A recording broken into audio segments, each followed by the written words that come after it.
मैंने एक वीडियो बनाई थी रिगार्डिंग, कई वीडियोस दी हैं, मध्यमा वाणी, पशंती वाणी और परावाणी। तो बहुत अच्छा एक प्रश्न आया मित्र का, शायद वो हिंदी समझते हैं या इंग्लिश समझते हैं। शायद हिंदी समझते हैं क्योंकि उन्होंने हिंदी की वीडियो देख के ही मुझे जो है वो कम्युनिकेट करा था। अगर आप समझें कि उन्होंने पूछा कि भाई अगर बीइंग अ कॉमन मैन मैं हम अपनी वाणी को कैसे पहचान सकते हैं। So I explain this in English and Hindi also, जितना मैं एक्सप्लेन कर सकता हूँ। सी द थिंग इज के जब आप कॉमन मैन हो, ठीक है, जब आप वाणी को समझने लगते हो, व्हेन यू अंडरस्टैंडिंग वाणी, you are not a common man.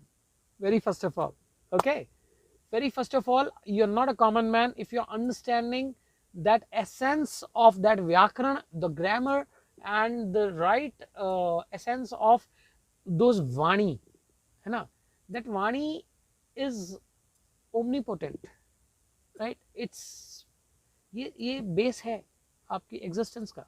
पर हम इतने ज़्यादा ये बोल लीजिए कि वी आर इन इल्यूजन्स, माया का खेल है, तो वो हमें एसेंस तक नहीं पहुंचने देती। बट अगर आप, पहली बात तो it is like if you are asking that as a common man how can I understand that, ये याद रखिए, you are not a common man if you are understanding that reason. if you are understanding that, you are understanding everything, every thought, everything which is happening with you, with I mean around you, and आपके आसपास जो भी हो रहा है, आपकी life में जो हो रहा है, आप जो बोल रहे हो, आप जो सोच रहे हो, आप जो कर रहे हो, आप जिस चीज़ का रिएक्शन दे रहे हो, वो सारी चीज़ें आप समझने जा रहे हो, और वो सारी चीज़ें आप समझ रहे हो। So a common man can not understand all these things, and sadhak कभी कॉमन मैन नहीं होता। जब तक आप अपने आसन पर या अपने ध्यान में नहीं जाते हो, आप कॉमन हो सकते हो। अगर आपने ध्यान कर लिया, आपने अपनी वाणी का ध्यान कर लिया, अपने शब्दों का ध्यान कर लिया, तो आप कॉमन मैन नहीं हो सकते, पहली बात। ठीक, अब एज अ कॉमन मैन, फिर भी मैं कहता हूँ एज अ कॉमन मैन हम कैसे जान सकते हैं? जो जागृत में आप बोल रहे हो वो क्या है? वैखरी है। जो आपके अंदर चल रही है वो क्या है? मध्यमा है। ठीक है, और आपकी जो पीछे चल रही है, मध्यमा के भी पीछे विचार का जो बीज है वो पश्यंती है, और पश्यंती से परे है जो, जिसको परा कहते हैं। परा का अर्थ है वो आकाशिक वाणी, जो आपका जो आदेश के रूप में इस संपूर्ण विश्व में, इस पूरे in whole of the universe travel करती है। वो जो आकाश है, वो जो यूनिवर्स है, जो लाखों करोड़ों जो सितारे हैं, ठीक है, हर एक की एक साउंड है, ठीक है, और वही साउंड आप तक पहुंचती है। वो जो डिवाइन साउंड्स हैं वो परा है। ठीक, तो परा तक पहुंचने के लिए पहले आपको शब्दों, देखिए, मध्यमा तक पहुंचने के लिए आपको क्या करना पड़ेगा? पहले तो वैखरी जानिए, मैं बोल रहा हूं, क्यों बोल रहा हूं, right? Understand why we are speaking, what we are speaking, और I am speaking. Then you have to get in that deeper layer, and that is subconscious layer, जिसमें आप जाते हैं और आप कहते हैं कि अब मेरे अंदर जो विचार चल रहा है, जैसे आप सोचिए, मैं आपको एक बात बताता हूँ, I'll tell you something, that विचार आपके अंदर कॉन्स्टेंटली चलते रहते हैं, ये कॉन्स्टेंटली चलते हैं, और यही विचार आपको उस जगह तक लेके जाते हैं जहाँ पे आप उन विचारों को व्यक्त कर पाते हो।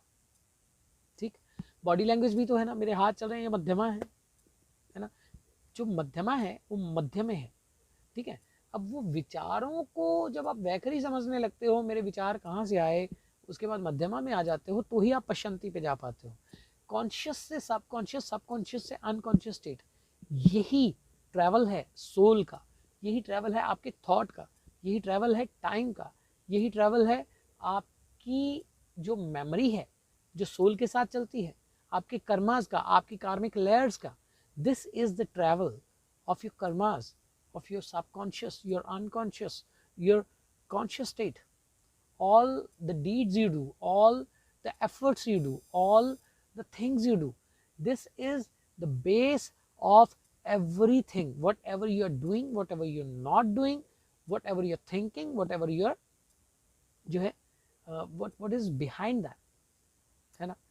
अब पास्ट लाइफ रिग्रेशन के बारे में बात होती है, और भी चीज़ें होती हैं। मैं किसी चीज़ के बारे में टिप्पणी नहीं करूँगा, पर आपके कितने बर्थ हुए हैं आप नहीं जानते हैं। You don't know how many births you have taken and how many people you have met, how many things you have come across, how many sadhanas you have done, how many bad deeds you have done, how many things you have done. So